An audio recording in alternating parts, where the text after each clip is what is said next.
అమృత కలశంలో ఆరని జ్వాల 6వ భాగం. 5వ భాగంలో గిరిజ తల్లిదండ్రులకు చెప్పకుండా వేణు వాళ్ళ ఇంటికి వస్తుంది. దాంతో పెద్ద గొడవ అవుతుంది. ఆ కోపంలో సుబ్బారావు వేణుతో రాజారావు గురించి మొత్తం విషం కక్కేస్తాడు. ఇక రాజారావు వేణుని రమ్మని ఫోన్ చేయడంతో వేణు అటో ఇటో తేల్చుకోవడానికి ఆవేశంతో రాజారావు ఇంటికి వస్తాడు. కథ కొనసాగుతుంది.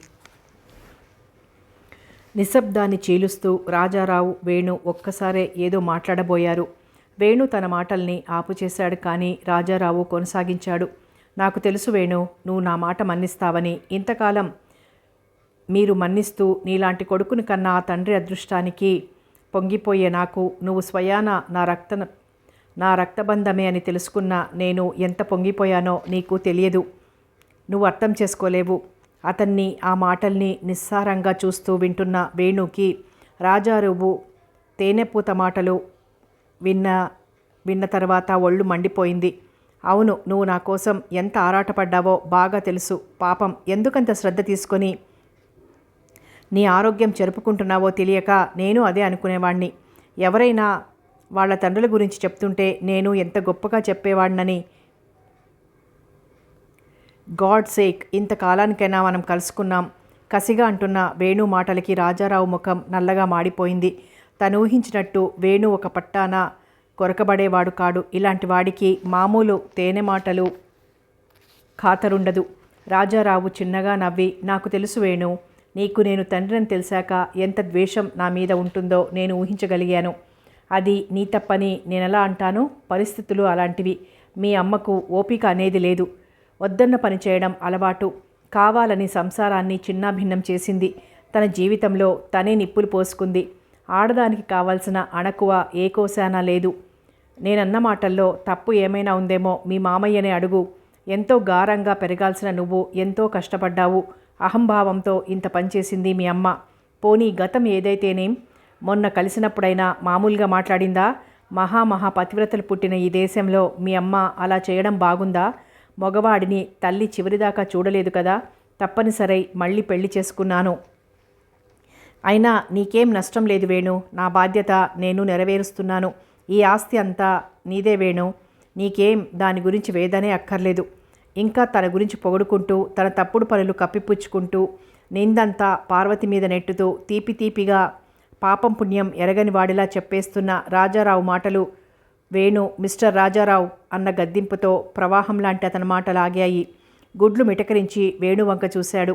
నీ నీచపు బుద్ధి నా అంచనా కూడా దాటిపోయింది. నీ రక్తం నాలా ప్రవహిస్తుందని తెలిసిన కొద్దీ నాకు కంపరమెత్తిపోతోంది. నీ మాటలు వింటుంటే నువ్వు మనిషివేనా అనిపిస్తోంది. నీ తప్పు లేనే లేదు. దానికి సాక్ష్యం నా మేనమామ. బేష్, ఇద్దరికిద్దరే.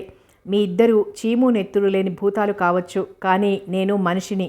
మీలా ఏ ఎండకి ఆ గొడుగు పట్టేవాణ్ణి కాదు.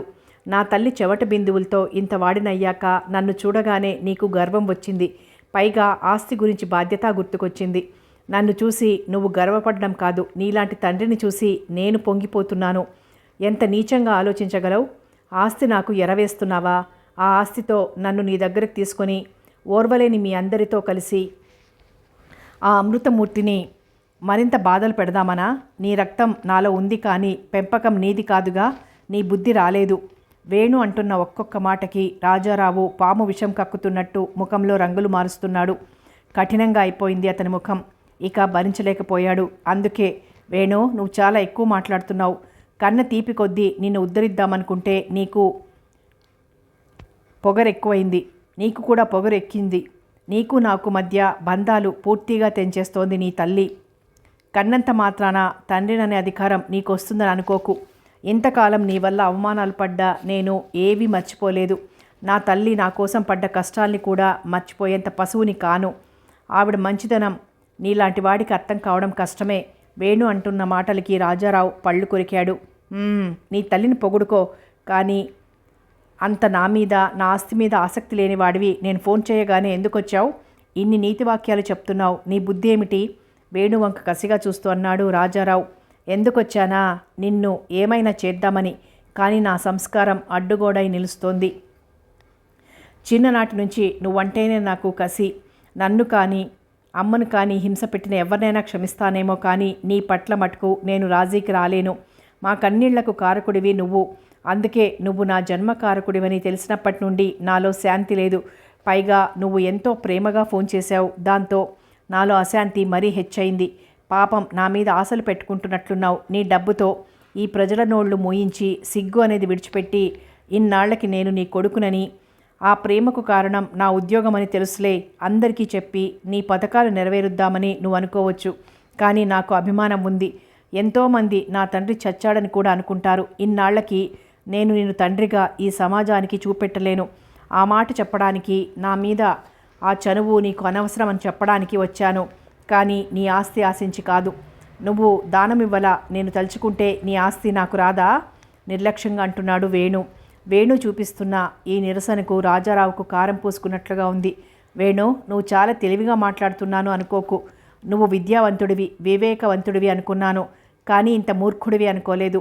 ఆవేశం మనిషిని రక్షించదు. గడిచిన గతం ఎలాంటిదైనా నడుస్తున్న వర్తమానం బ్రతకనేర్పిన వాడు తీసుకునేది. అతని మాటలు సగంలోనే అందుకుంటూ, మానాభిమానాలు చంపుకుని బ్రతకనేర్వడం నాకు అనవసరం.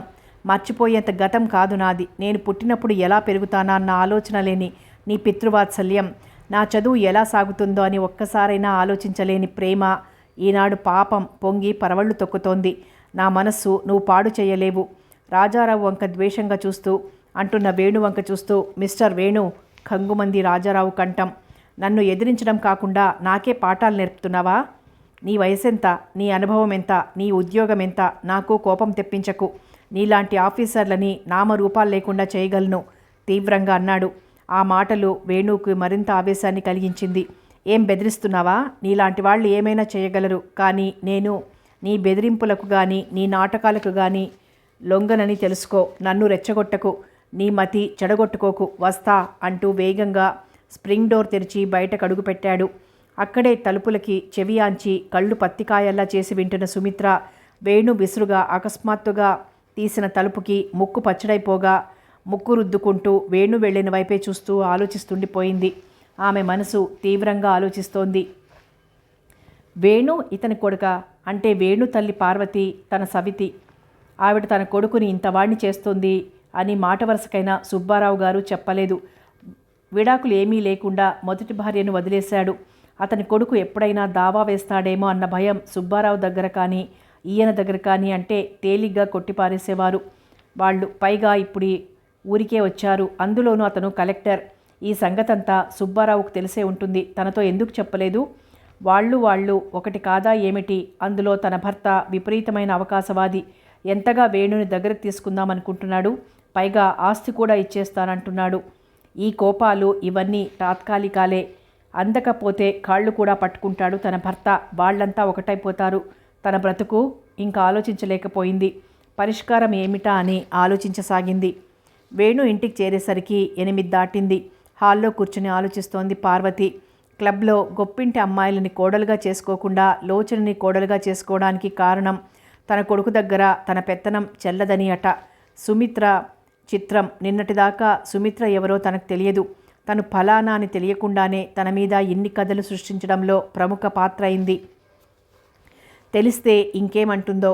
వేణు గొప్పవాళ్ళ అమ్మాయిలను చేసుకోకపోవడం తనదే నేరం. వాడికి వ్యక్తిత్వం ఉండదు. తను చెప్పినట్టు వింటాడట. అది కూడా పెద్ద తప్పు. ఎందుకో ఈ దుగ్ధలు. అలా ఏదో తలుచుకుంటూ విచారిస్తున్న పార్వతి వేణు బూట్ల చప్పుడికి తలెత్తింది. వేణు చాలా గంభీరంగా ఉన్నాడు. పార్వతి వేణుని చూసి ఆశ్చర్యపోయింది. ఏం మాట్లాడకుండా ఎదురుగా సోఫాలో కూర్చొని ఉన్న వేణుని చూస్తూ, అదేం వేణు అలా ఉన్నావు? ఆతృతగా అడిగింది. ఏం లేదమ్మా అన్నాడు ముక్తసరిగా. వేణు మనసులో ఏదో నలుగుతున్నాడని గ్రహించింది పార్వతి.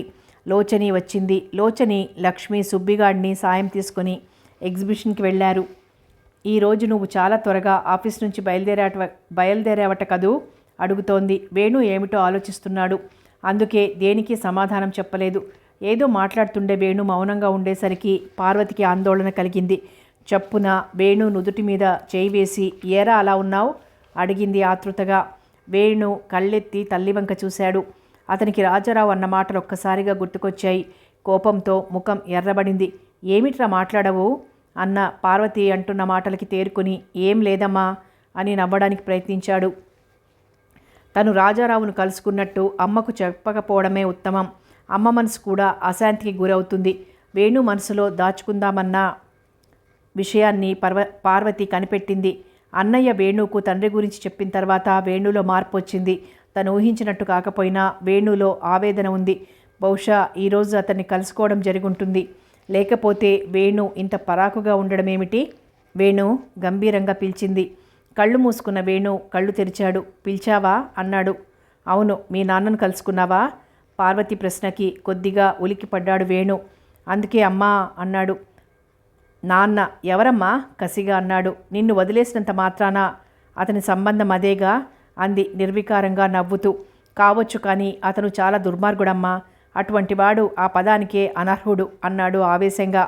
వేణు ఆవేశం చూస్తుంటే వేణు అక్కడికి వెళ్ళినట్టుంది. ఎందుకు వెళ్ళాడు? రాజారావు పై మనిషిగా తెలిసినప్పుడే అతని గురించి ఏవగించుకునేవాడు. అతనితో తప్పు ఒప్పిద్దామని, అతనిచే సంజాయిషి చెప్పిద్దామని వెళ్ళాడా? ఏ పనైనా చెయ్యొచ్చు, కానీ ఆ పని చాలా అసాధ్యం. తన తప్పు ఒప్పుకోడు. పశ్చాత్తాపం, పరితాపం, అనురాగం ఈ పదాలకి అతను చాలా దూరంలో ఉంటాడు. వేణు ఈ రకంగా సంఘర్షణకు గురి అవుతాడనే తను చెప్పలేదు. ఆ ఉపకారం అన్నయ్య చేసి పెట్టాడు. వేణు ఆవేశం తెలిసిన తను చాలా కంగారు పడింది. వాడు తండ్రి ద్రోహాన్ని మర్చిపోలేడు, క్షమించలేడు. ఈ కాలంలో వేణు లాంటి పిల్లలు ఉండరని అందరూ అనేవారు. నిజం. ఈ యాంత్రిక యుగంలో ఉన్న వాడు ఐశ్వర్యాన్ని ఖాతరు చేయడు. వాడిదెంతో నిష్కల్మష హృదయం. వెన్నలా కరిగిపోతాడు. అన్యాయానికి, అవమానానికి బండరాయిలా అయిపోతాడు. చిన్నతనంలో అన్నయ్య చేసే అవమానాలకి, వదిన వెటకారాలకు వేణును శాంతపరచడం తనకెంతో కష్టమైపోయేది. వాడి వ్యక్తిత్వం దెబ్బతినిపించుకోవడం ఏమాత్రం ఇష్టం ఉండదు. వాడి ఆవేశాన్ని అణిచి పరిస్థితులు మనవి కానప్పుడు, అందరూ శత్రువులే అయినప్పుడు ఎంతటి వాడైనా ఏమీ చెయ్యలేడని చెప్తూ వేణుని ఆవేశం నుండి తప్పించి ఈనాడు సమాజంలో మంచి పౌరుడిగా నిలబెట్టింది. తన మాటలకు విలువిచ్చి వేణు తను కోరుకున్నట్టే ఉండి ఈ అశాంతి జీవితాన్ని సమాప్తి చెందనివ్వకుండా ఆశలతో పొడిగించాడు. మళ్ళీ ఈ తుఫాన్ ఏమిటో భారంగా నిట్టూర్చింది. ఆలోచిస్తూ అచేతనంగా నిలబడ్డ పార్వతి తీరుకి వేణు కంగారు పడ్డాడు. అమ్మా పిలిచాడు ఆందోళనగా. పార్వతి వేణు వంక చూసింది. నువ్వు ఆ ఇంటికి అతని దగ్గరకు ఎందుకు వెళ్ళావు? వేణుని అడిగింది. వేణు ముఖంలోకి ఒక్కసారిగా ఆవేశం పొంగుకొచ్చింది. అతనిలో ఎంత కల్మషం పేరుకుని ఉందో తెలుసుకుందామని ఆగాడు. తెలుసుకుని? సూటిగా అడిగింది పార్వతి. తెలుసుకుని మానవత్వం అనేవి లేని ఆ మనిషి మనల్ని పెట్టిన బాధలకు వీలైతే రెట్టింపు పెట్టి రవంత శాంతి పొందుదామని అన్నాడు. నేను భయపడుతున్నట్టే అయింది. నీకు ఇంత ఆవేశం ఏమిట్రా? వద్దు, అతను తాచుపాము. అతని జోలికి పోకు. అన్యాయం, కపటం ఉన్న మనుషులలో పోరాడి నెగ్గడం కంటే ఓ సింహంతో పోరాడి నెగ్గడం సుఖం. నువ్వు చిన్నపిల్లవాడివి కాదు. ఒక్కసారి ఆలోచించు. నేను ఎంత ఎదురీత ఈదానో నిన్ను ఇలా నిలబెట్టడానికి. ఆ కష్టం, ఆ విషసర్పాల జోలికి పోయి బూడిదలో పోసిన పన్నీరు చేయకురా అంది పార్వతి బాధగా. నేనతని ప్రసక్తి వదులుకున్నా నన్ను అతను వదలడు. ఒక్కసారిగా నా మీద తండ్రి అధికారం చూపించబోతున్నాడు మనసులో అనుకున్నాడు వేణు. అమ్మ మానసికంగా బాధపడుతుంది. అదంతా చెప్తే అనుకుని మానేశాడు వేణు. పైకి నిర్లిప్తంగా నవ్వుతూ, లేదమ్మా, నేను అతని జోలికి వెళ్ళను, సరేనా అన్నాడు. ఇంతలో పార్వతి ఏదో అనబోయింది, కానీ ఇంతలో లోచని లక్ష్మి రావడంతో వాళ్ళ సంభాషణ ఆగిపోయింది. పొందిగ్గా వేసిన పందిరి, దాని 4 స్తంభాలకు కట్టిన అరటి చెట్లు, మైక్లో వస్తున్న సన్నాయి నాదం ఆ ఇంట శుభకార్యం జరుగుతున్నట్టు తెలుపుతూనే ఉన్నాయి. ఇంటి లోపల ఫైన్ ఇంక బుగ్గ ఒక చిన్న చుక్క పెట్టేస్తే మా లక్ష్మికి సాటి ఉండదు అంది లోచని నవ్వుతూ. లోచని మాటలకి లోచని కళ్ళల్లోకి చూసి చిన్నగా నవ్వింది లక్ష్మి. ఇంతలో అందరూ వచ్చేస్తున్నారు. లక్ష్మి ముస్తాబైందా అంటూ వచ్చాడు వేణు.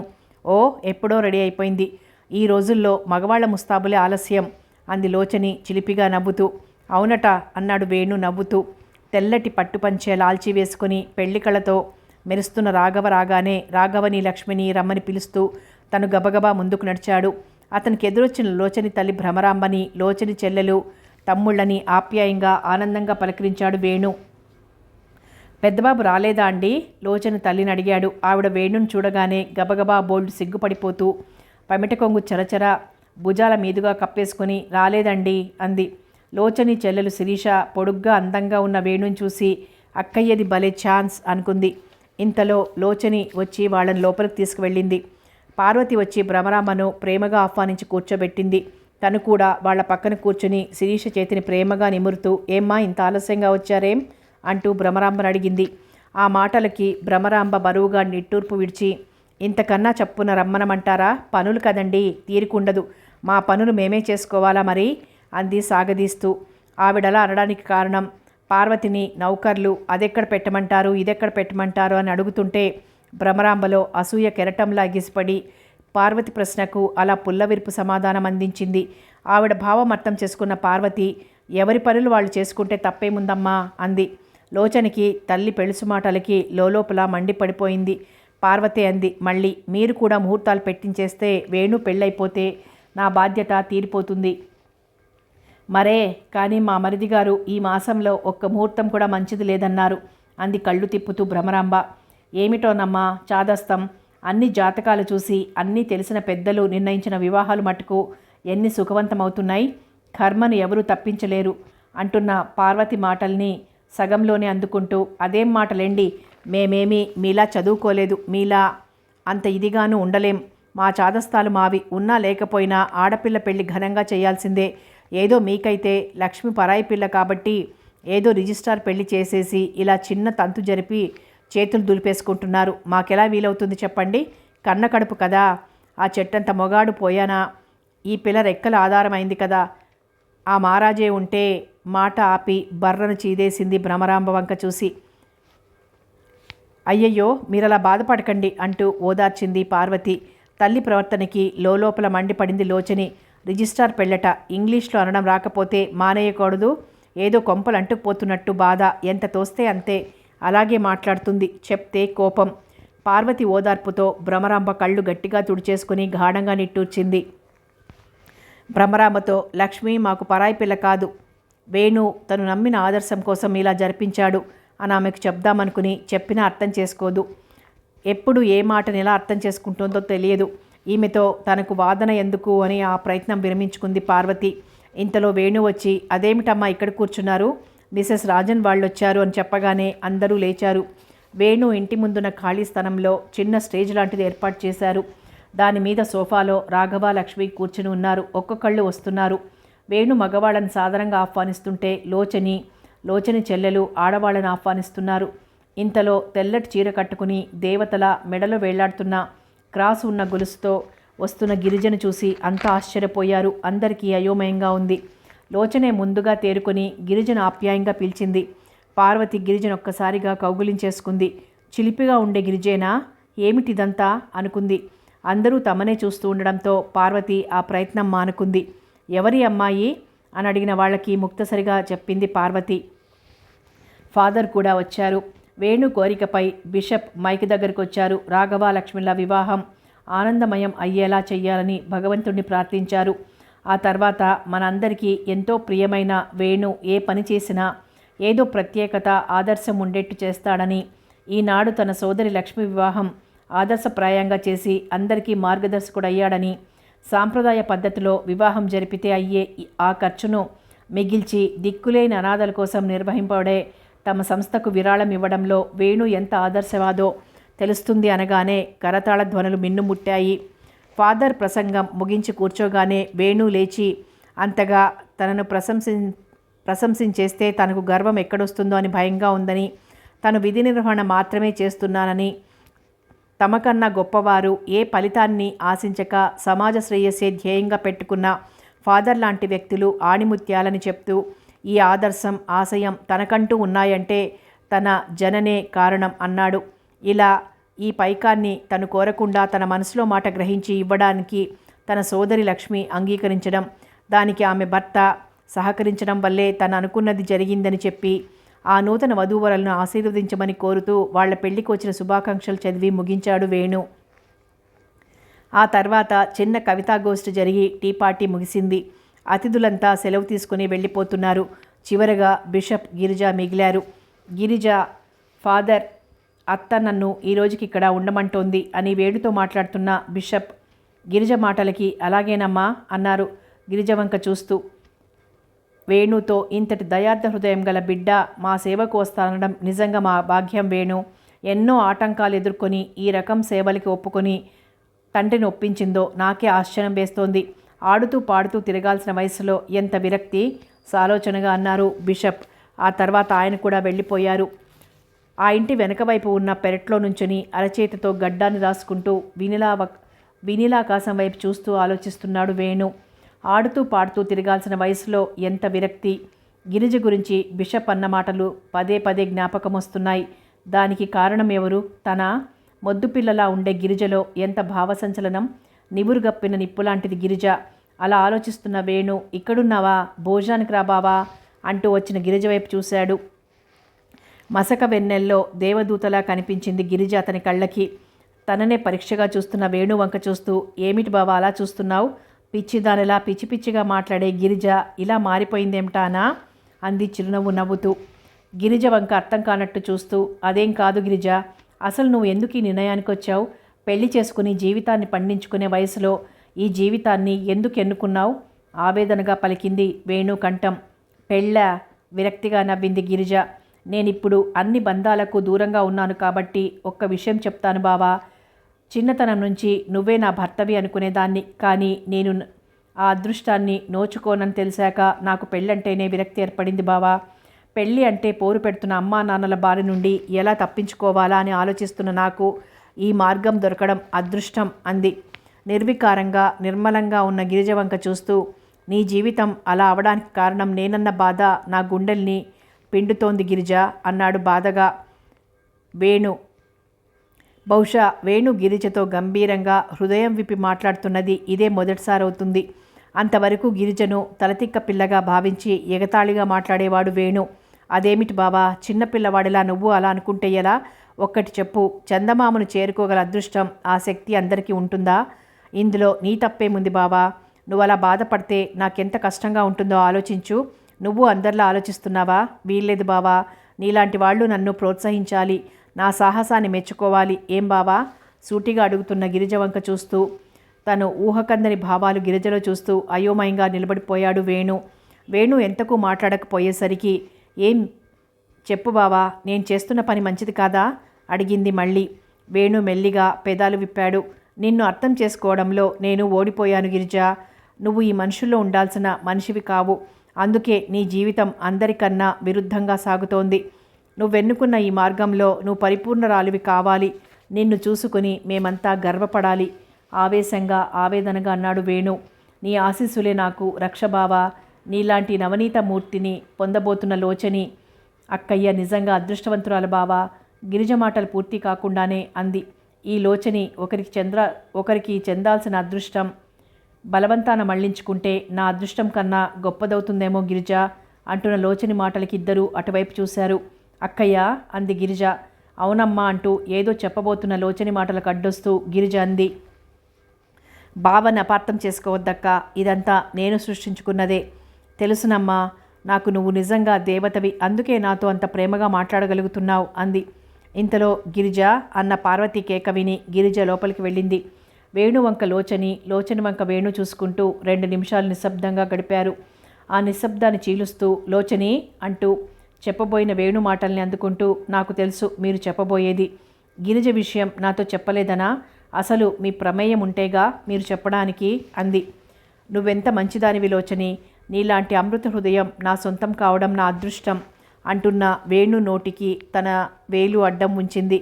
కాదు, స్త్రీ మనసుని అర్థం చేసుకుని ఆ ఉన్నత భావంతో చూడగలిగే పురుషుడు దొరకడం కన్నా స్త్రీకి వేరే అదృష్టం ఉండదు.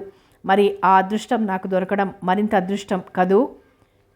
పాటలా మాట్లాడుతూ వేణు కళ్ళల్లోకి చూస్తున్న లోచని అందమైన కాటుక కళ్ళ అందం వేణు మతిపోగొట్టగా అంటూ ఆ నడుం చుట్టూ చేతులు బిగించబోయాడు. అమ్మో, సెన్సార్ కట్ అంటూ నవ్వుతూ లోపలికి పరిగెత్తింది లోచని. సుబ్బారావు ఇంక చేసేదేమీ లేక మరీ అల్లరి పడినట్టు అవుతుందని గిరిజను నీ ఇష్టం వచ్చినట్టు చేసుకోమన్నాడు. గిరిజ వెళ్ళిపోయింది. తెలిసిన వాళ్ళందరూ ముక్కు మీద వేలేసుకుంటున్నారు. సుబ్బారావు ఎవరికి ముఖం చూపలేకపోతున్నాడు. రాఘవ తను పెళ్లి చేసుకుంటున్నట్టుగా కాంతమ్మకి సుబ్బారావుకి ఇద్దరికీ ఉత్తరాలు రాశాడు. ఆ ఉత్తరం గిరిజ సన్యాసినిలా మారిపోవడం సుబ్బారావు మతిపోగొట్టాయి. అనుకోని ఈ పరిణామానికి సుబ్బారావు హతాశుడైపోయాడు. అతనింట్లో తన గదిలో కూర్చుని ఇంటి పైకప్పు వంక చూస్తూ తెగ ఆలోచిస్తున్నాడు.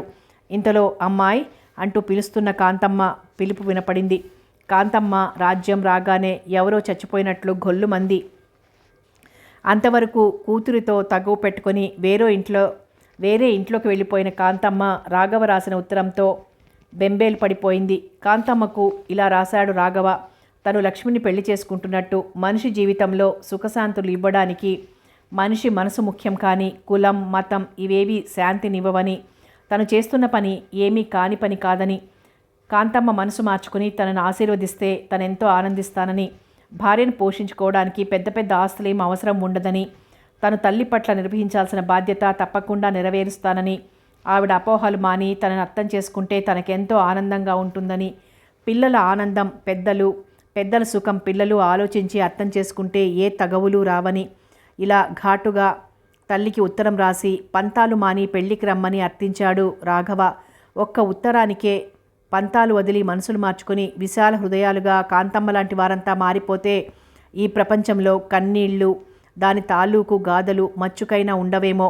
రాఘవ ఎంత విపులీకరించి రాసినా కాంతమ్మకు అర్థమైంది ఒక్కటే. రాఘవ తనని ఎదిరించాడు. రాఘవ మనసు అలా విరిచేయడానికి కారణం వేణు, పార్వతి. అందుకే గగ్గోలు పడిపోతూ కూతురు రాజ్యం దగ్గరికి వచ్చింది. రాజ్యానికి ఆ ఉత్తరం ఇచ్చింది. రాజ్యం ఆ ఉత్తరం చదివి గాఢంగా నిట్టూర్చి, గిరిజ, రాఘవ అందరూ పెద్దవాళ్ళైపోయారు, మనకే చెప్తున్నారు పాఠాలు అంది కోపంగా. వాళ్ళు పెద్దవాళ్ళైపోవడం కాదే తల్లి, అదిగో ఆ రౌడీ వేణు నీ ఆడపడుచు పార్వతినే ఇంతలా వీళ్ళిద్దరినీ మార్చేశారు. ఈ పిచ్చి వెదవలే దొరకాలా వీళ్ళకి? ఇలా నీ గుండెలో చిచ్చు పెడితే వాళ్ళకేమొస్తుందో. నోట్లో నాలుక లేనట్టుండేవాడు రాఘవ ఎలా మారిపోయాడో రాగాలు తీస్తూ గోలగోల పెడుతోంది కాంతమ్మ.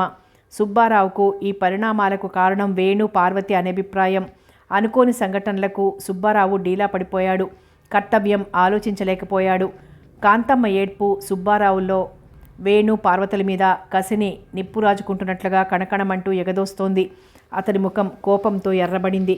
తర్వాత పథకం గురించి ఆలోచించసాగాడు సుబ్బారావు.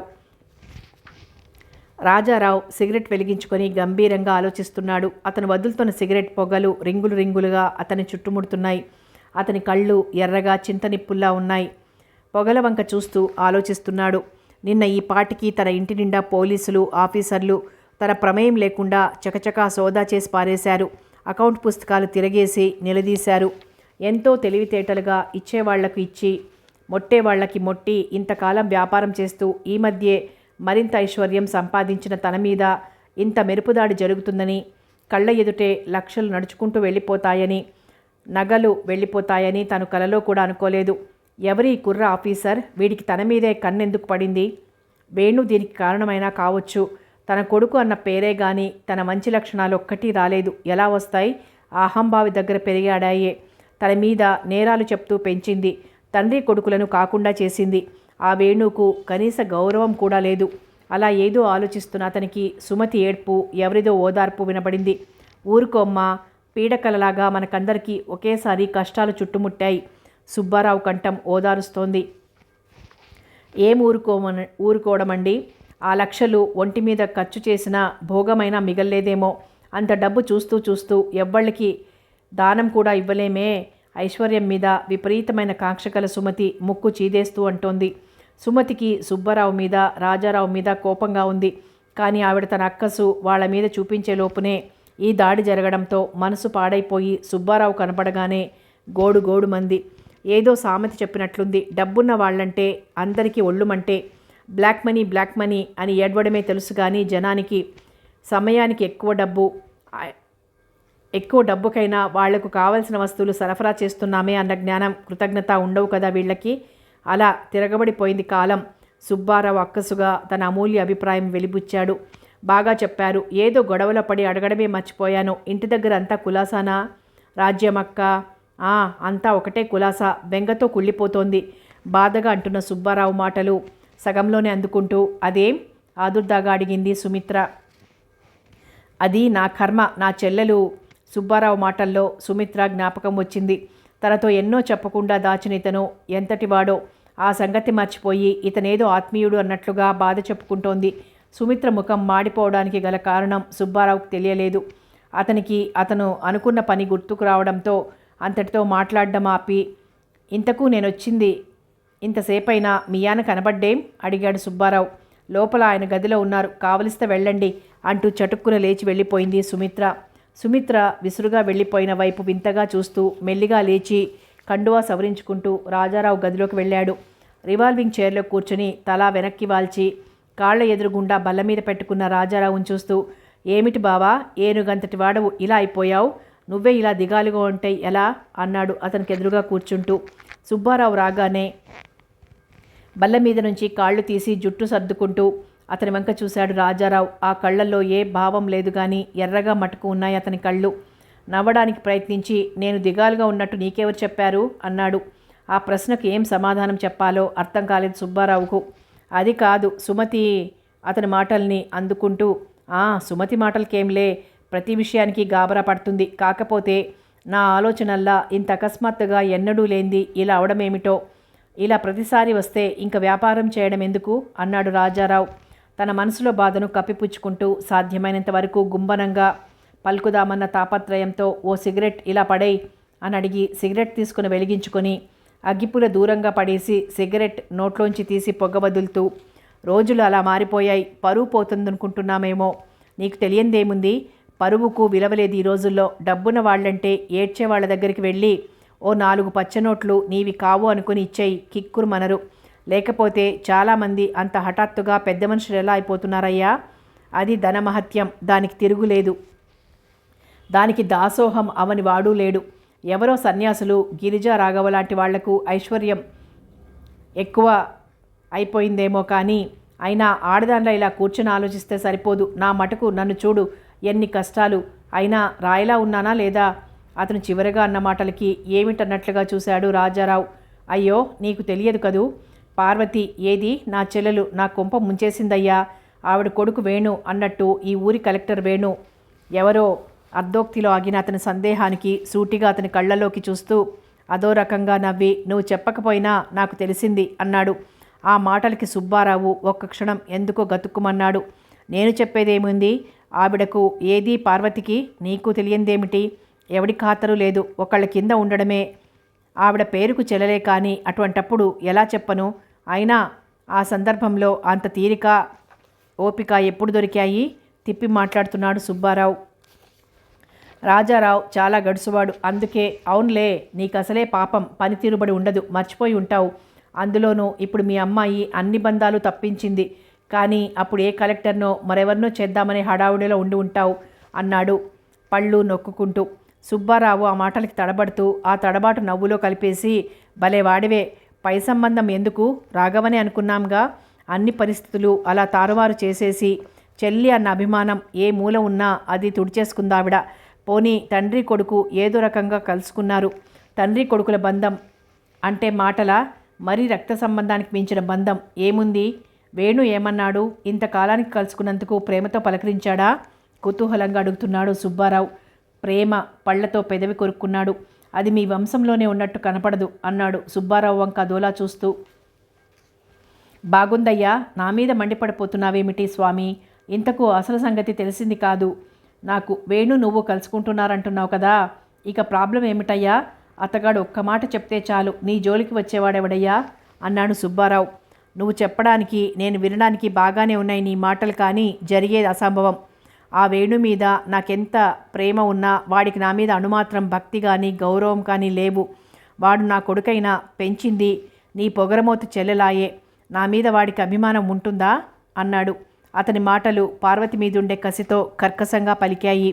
సుబ్బారావు గాఢంగా నిట్టూర్చాడు. బాగుంది, చూస్తుంటే తండ్రి మాట కోసం పదవుల్నే విడిచిపెట్టిన రాముడు పుట్టిన దేశమైనా ఇది అనిపిస్తోంది అంటూ మళ్ళీ నిట్టూర్చేస్తూ, వేణుని వదులుకోవడం తెలివైన పని కాదు బావా, నా సలహా అడిగితే అంటూ ఉచిత సలహా ఇచ్చేశాడు. నీ సలహా దాకా ఎందుకయ్యా? వేణుని ఎవరు కాదన్నారు? నన్ను విదిలించి పారేస్తున్నాడు. మొన్న ఏదో ఆదర్శ వివాహం అంటూ జరిపాడట, అందరినీ పిలిచాడట, కానీ నన్నే మానేశాడు అన్నాడు విసుగ్గా. సుబ్బారావులో కోపం బుస్సున పొంగింది. ఆదర్శ వివాహం రాఘవది లక్ష్మిదే చేసుంటాడు మనసులో కసిగా అనుకున్నాడు. కుర్రతను న్యాయానికి నువ్వు పార్వతిని లీగల్గా విడిపోలేదు. అతను అడగకముందే ఈ ఆస్తి నీదే అనే దాంతో మంత్రం వేసినట్టు కట్టుబడిపోతాడు.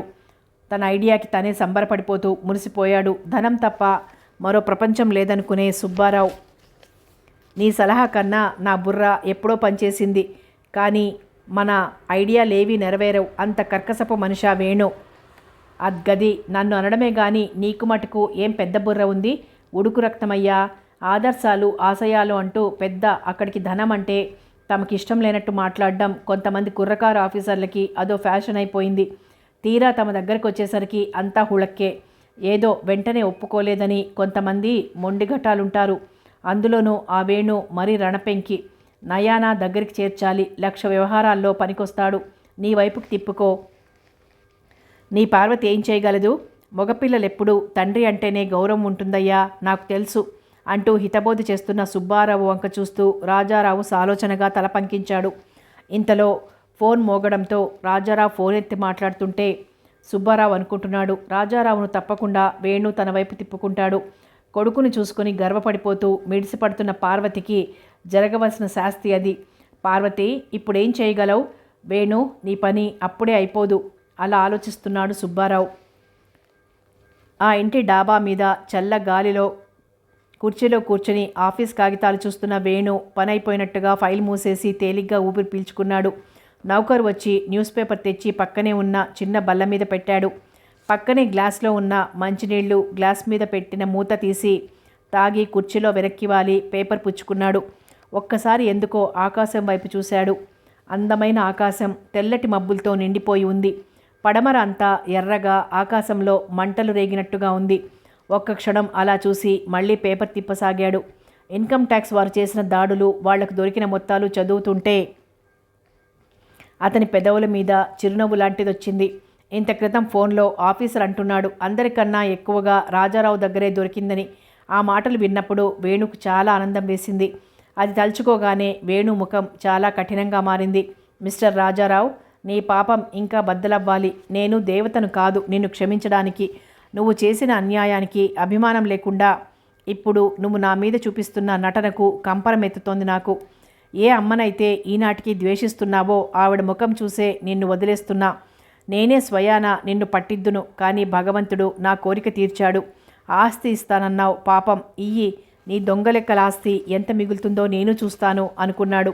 అందుకే ఇందాక ఆ ఆఫీసర్తో అన్నాడు, ఒక్క అటాక్ తోటే రాజారావు లాంటి వాళ్ళ దగ్గర దాచిన డబ్బు బయటికి రాదు, మళ్ళీ ఇవ్వాలి. దాంతో కనీసం కొద్దిమందికైనా నల్లధనం మీద మోజు తగ్గుతుంది అని. దానికి అతను నవ్వాడు. తన మాట తీసివేయడు. మళ్ళీ వెళ్తే బుర్ర ఖచ్చితంగా తిరుగుతుంది అన్నట్లు తన మాటలు అమ్మ వినలేదు కదా, వింటే భయపడిపోతుంది. అలా ఆలోచిస్తున్నాడు వేణు. వేణు అన్న పిలుపుకి ఈ లోకంలోకి వచ్చాడు. ఎదురుగా ఉన్న పార్వతిని చూసి, నువ్వా అమ్మా, పిలిచావా అన్నాడు. పిలిచాను. నీ పని అయిపోయిందా? ఆలోచనలో పడ్డావు అంది ఎదురుగా ఉన్న కుర్చీలో కూర్చుంటూ. అయిపోయింది. ఏమైనా పనుందా అమ్మా అడిగాడు. ఏం లేదులే, తోచకపోతే. పార్వతి మాటల్ని సగంలోనే అందుకున్నాడు. రాఘవ లక్ష్మి తిరుపతికి వెళ్తామని వెళ్ళారు. సుబ్బిగాడు వాళ్ళ ఊరు వెళ్ళిపోయాడు. ఒక్కసారి నిశ్శబ్దంగా అయిపోతే అలాగే ఉంటుంది అంటున్న వేణు మాటలకి నిర్జీవంగా నవ్వుతూ, నిశ్శబ్దం నాకు కొత్త కాదు కానీ ఈవేళ ప్రత్యేకంగా ఏదో భయాన్ని కలిగిస్తోంది. నాకు అత్యంత ప్రియమైన దాన్ని ఏ నిమిషాన పోగొట్టుకుంటానో అని. ఇదే ఆలోచన. నేను దాన్ని వశపరుచుకోలేనా? ఇంత ఎదురీత ఈదిన దాన్ని చివరికి ఓడిపోతానా? అదే నా బాధ. శూన్యంలోకి చూస్తూ చెప్తున్న తల్లిని చూసి కంగారు పడ్డాడు వేణు. ఏమిటమ్మా, ఏమిటి అలా ఉన్నావు? ఆందోళనగా అడిగాడు తల్లి చేయి పుచ్చుకొని. ఒంట్లో ఎలా ఉందో చూశాడు వేణు. వేణు చేయి గట్టిగా పుచ్చుకొనింది పార్వతి. వేణు పిలిచింది. ఏమ్మా, నేనెవరికోసం బ్రతుకుతున్నానంటావు? వేణు పార్వతి వేసిన సూటి ప్రశ్నకు వెంటనే జవాబు చెప్పలేకపోయాడు. వేణు పెదాలు విప్పేలోపునే కనీసపు వ్యక్తిత్వాన్ని నిలబెట్టుకున్నానని, వాళ్ళందరికన్నా తెలివిగా ఉన్నానని భరించలేక మెట్టినింటి వారు పుట్టింటి వాళ్ళు పెట్టిన బాధలకు వేసిన నిందలకు ఏం ఆశించి బ్రతికానంటావు? పార్వతి విపరీతమైన ఆవేదనకు గురి అవుతోందని తెలుసుకున్నాడు వేణు.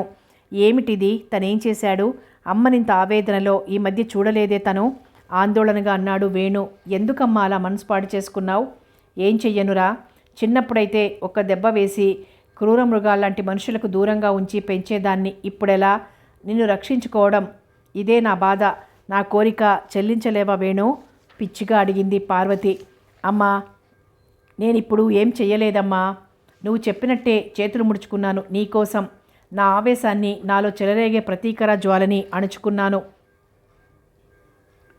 ఆ రాజారావు అలా నిన్ను నన్ను అంటున్నా ఏం చేయలేకపోయాను. ఆ భగవంతుడే పాపం పడినట్లు ఇన్కమ్ ట్యాక్స్ లెక్కల్లో దొరికిపోయాడు. ఇందాక అదే చెప్తుంటే ఫోన్లో వేణు మాటలు వినగానే పార్వతిలో ఏదో కొండను కదిలించినంత స్వేచ్ఛగా ఊపిరి పీల్చుకుంది. నేనెంతో భయపడిపోయాను అనుకుంది. వేణు తల మీద ఆప్యాయంగా చేయి వేసి, వేణు, నా మీద కోపమా? వేణు మాట్లాడే లోపలే, మీ నాన్న సంగతి నాకు బాగా తెలుసు, అందుకే నేను ఇంత భయపడుతుంటాను. చేతులు ముడుచుకోమన్నానని కోపంగా ఉందా వేణు? నన్ను ఇన్ని విధాలుగా అన్యాయంగా తాళి కట్టిన పాపానికి నా జీవితంలో తుఫాన్ రేపి మానసికంగా హత్య చేసిన అతని మీద కానీ మిగిలిన వాళ్ళ మీద కానీ కోపం నాకు మటుకు ఉండదా? ఉంది. కానీ మనం బలహీనులం, వాళ్ళు అన్ని విధాలా బలవంతులు, వాళ్లతో నెగ్గలేం. పంతాలకు పోయి మనలో రగులుతున్న ప్రతీకారాన్ని తీర్చుకుంటే పెద్దగా ఫలితం రాదు. వాళ్ళు నష్టపోరు, కానీ మనం నష్టపోతాం. వీళ్లే కాదు, సమాజం ఇంకా చాలామంది ఉంటారు. మంచివాళ్ల చెలిమికి తాపత్రయపడి వీళ్ళకి దూరంగా ఉండి మనం నెగ్గుకు రావాలి అనేది నా సిద్ధాంతం వేణు.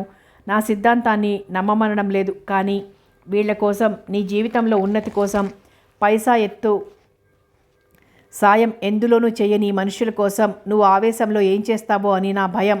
నువ్వు నా కంటికి నిండుగా లేనినాడు నేను ఎందుకోసం బ్రతకాలి చెప్పు? పార్వతి కన్నీళ్లు బుగ్గల మీదికి జారాయి. అమ్మా అన్నాడు ఆందోళనగా. అందుకేరా నేను వద్దంటుంటాను. నీ అమృత హృదయంలో ఈ జ్వాలలన్నీ రేగనీయకు. భగవంతుడే శిక్షిస్తాడు ఎప్పటికైనా అంటున్న పార్వతి వంక చూసినట్టుగా నిట్టూరుస్తూ, మనం ఇంకా అంతే చేయగలం అన్నాడు. ఇంతలో ఫోన్ రావడంతో ఇద్దరూ కిందకి వెళ్ళిపోయారు. తలంటు పోసుకున్న ఆ తడితడిగా కురులను తుడుచుకుంటూ పెరట్లో ఉన్న చిన్న అరుగు మీద నుంచుని తలెత్తి ఆకాశం వైపు చూసింది లోచని. వేసవికాలం సమీపిస్తూ ఉండడం వలన తెల్లవారుజామునే లోకంలో వెలుతురు చోటు చేసుకుంటోంది. తూర్పు దిక్కున ఆకాశంలో సంచలనం కలుగుతోంది. అరుణిమ వర్ణంతో దొడ్లో మల్లెపందిరికి పూసిన మల్లెపూలు గుబాళింపు పెరట్లో కమ్ముకుంది. ప్రకృతి ఇంత అందంగా ప్రశాంతంగా ఉంటుంది కాబట్టే టాగోర్, వర్డ్స్వర్త్ వంటి మహాకవులు ప్రకృతి కాంతకు ప్రేమ పూజారులైపోయారు. తను ఇలా ప్రకృతిని చూస్తూ ఎన్ని గంటలైనా ఉండిపోగలదు. ఎప్పుడిలా ప్రకృతి చూసినా టాగోర్ రాసిన మాటలే గుర్తుకొస్తాయి. కళాకారుడు ప్రకృతిని పిచ్చిగా ఆరాధిస్తాడట. ఆ ఆరాధనలోనే ఆమెకు బానిసగా మారడమే కాకుండా ప్రకృతి మీదే అధికారం సంపాదిస్తాడట. ఒకసారి వేణుతో కూడా ఎందుకో ఈ ప్రస్తావన వచ్చి వేణు అన్నాడు, అరమరికలు లేని ఆరాధన ఉన్నప్పుడే మనిషి తాను బానిసగా మారినట్టు, కానీ అధికారం చెలాయిస్తున్నట్టు కానీ రెండూ కనుక్కోలేడు. ఆ ప్రేమ లేనప్పుడు ఆ రెండు భావాలు చోటు చేసుకోవు అని. వేణు పేరు తలుచుకోగానే లోచని బుగ్గలు అనుకోకుండా ఎరుపెక్కాయి. నొక్కుల జుట్టుతో, చురుకైన కళ్ళతో, నవ్వే పెదాలతో ప్రతి వాళ్ళకి ఎంతో ఆత్మీయంగా కనిపిస్తాడు. కానీ విధి నిర్వహణలో అణుమాత్రం తేడా వచ్చిందా సింహంలాగే మారిపోతాడు. అలాగని ఎవరో కానీ అతన్ని అసహించుకోరు. అందరూ అతనంటే ఇష్టపడతారు. తన తోటి ఉద్యోగినులకి, ఇరుగు పొరుగు వాళ్ళకి అందరికీ అతనంటే అసూయే. మొన్న తన తోటి ఉద్యోగస్తులు శ్యామలంది, హీరోయిన్లా ఉన్నావు కాబట్టి హీరో లాంటి భర్తను సంపాదిస్తున్నావు. విందు భోజనం మరీ ఆలస్యం చేయకండి అంది. అది మెప్పో ఎత్తిపొడుపో అర్థం కాలేదు. కానీ వింత గొంతుకుతో అన్న ఆమె మాటలకి తను నవ్వి ఊరుకుంది. అంతకన్నా ఏం చేయగలదు? నిజంగా వేణు హీరో లాంటివాడే. అటువంటి వ్యక్తి జీవితంలో తను పాలు పంచుకోవడం నిజంగా తన అదృష్టమే. కానీ ఈ మధ్య ఎందుకో వేణు తీవ్ర వ్యధకు గురవుతున్నాడు. అతని మంచి హృదయంలో రేగిన గాయం మారడం ఎప్పుడో. అలా ఏవేవో తలపోస్తూ తల చిక్కు వేళ్లతో తీసుకుంటున్న లోచని, అక్కా అక్కా ఎన్నిసార్లు పిలవాలే అని గట్టిగా అరుస్తున్న చెల్లెల మాటలకి ఈ లోకంలోకి వచ్చింది లోచని. చెల్లెలు శిరీష గుండెల మీద చేయి వేసుకొని, అమ్మయ్య, విష్ యూ హ్యాపీ బర్త్డే అక్క అంది. లోచని నవ్వింది. శిరీష లోచని భుజాలు పట్టుకొని ఊపుతూ, అక్కాయ్, నీ పుట్టినరోజుకు మాకేం పార్టీ ఇవ్వబోతున్నావే? అవును, నీ పెళ్లి కుదిరాక వచ్చిన మొదటి పుట్టినరోజు కదా. ముద్దుల కోడలికి, మీ అత్తగారు ముద్దు భార్యకు, కాబోయే భార్యకు మీ వుడ్బీ గారి బహుమతులేమిటి? వాళ్లను ఎప్పుడు పిలిచావు? ఏమిటి కదా? ఏమీ సస్పెన్స్? చంపక చెప్పవే. లొడలొడమంటున్న చెల్లెల వంక చూసి తేలిగ్గా నిట్టూర్చి గాలికి పొడారిపోయి ఎగిరిపోతున్న జుట్టు వెనక్కేసుకొని, సస్పెన్స్ లేదు, పాడు లేదు. అసలు నేను వాళ్ళని ఈరోజు నా పుట్టినరోజునే చెప్పలేదు. అయినా నేనేమైనా చిన్న పాపాయినట్టే ఇంకా పుట్టినరోజులు చేసుకోవడానికి అంటూ గదిలో కడుగు పెడుతున్న లోచనికి, అమ్మమ్మ నీకే అంత వైరాగ్యం వచ్చేస్తే మాకెంత రావాలి అంటూ జారిపోతున్న కళ్ళజోడుని పైకి ఎగదోసుకుంటూ అంటున్న తమ్ముడి మాటలకి మనసు ఎక్కడో కలుక్కుమనగా చురుక్కున చూస్తూ, అంటే అంది లోచని. అంటే ఏమీ లేదు, మాకు హోటల్ పార్టీ, సినిమా పార్టీ తప్పకుండా ఇచ్చేయాలి అంటూ దాటించేశాడు మాట. సరేలేరా బాబు, నాకు ఆఫీస్కి టైం అవుతోంది, చీర మార్చుకోవాలి, మీరు అవతలకు వెళ్ళండి అంటుంటే వాళ్ళు బయటకు వెళ్ళిపోయారు. కథ కొనసాగుతుంది.